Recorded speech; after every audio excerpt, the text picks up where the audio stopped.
નમસ્કાર, હું રિદ્ધિ લક્કડ, તપોવન શાળાની ભૂતપૂર્વ વિદ્યાર્થીની અને હાલ GMERS મેડિકલ કોલેજ ધારપુર ખાતે સેકન્ડ યર ઓફ MBBSની અંદર અભ્યાસ કરી રહી છું. MBBSની સીટ મેળવી અને તેનો 5.5 વર્ષનો કોર્સ પૂરો કરવો એ મિડલ ક્લાસ ફેમિલીના વિદ્યાર્થી માટે ખૂબ જ સંઘર્ષનો વિષય રહ્યો છે. તો એમની માટે ગવર્મેન્ટ ઘણી બધી MYSY કન્યા કેળવણી જેવી સ્કોલરશિપોની સહાય આપે છે.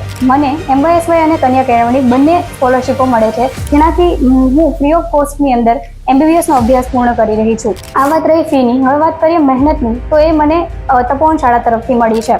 મારો 11-12 સાયન્સના માર્ક્સ તથા નીટના સર્વોત્તમ માર્ક્સ મેળવવા માટે તપોવન શાળા, તેના અનુભવી શિક્ષકો, તેનું કોમ્પિટિટિવ એન્વાયરમેન્ટ, એક્સલન્ટ મેનેજમેન્ટ અને ટ્રસ્ટવર્ધી સ્ટડી મટીરિયલમાં ખૂબ જ મોટો ફાળો રહ્યો છે. તો ધોરણ 10ના પરિણામ બાદ વાલીઓ અને વિદ્યાર્થીઓનો સૌથી મોટો મૂંઝવતો પ્રશ્ન છે કે 11-12 સાયન્સનો અભ્યાસ કઈ જગ્યાએથી પૂર્ણ કરવો જોઈએ. તો મેં અને મારા વાલીએ વિશ્વાસ મૂક્યો હતો તપોવન શાળા ઉપર. તો તમે પણ તમારી બાળકની કારકિર્દીને આગળ વધારવા, એન્જિનિયર તથા ડૉક્ટર બનાવવું હોય તો તમે અવશ્ય મુલાકાત લો તપોવન સાયન્સ એકેડમીની.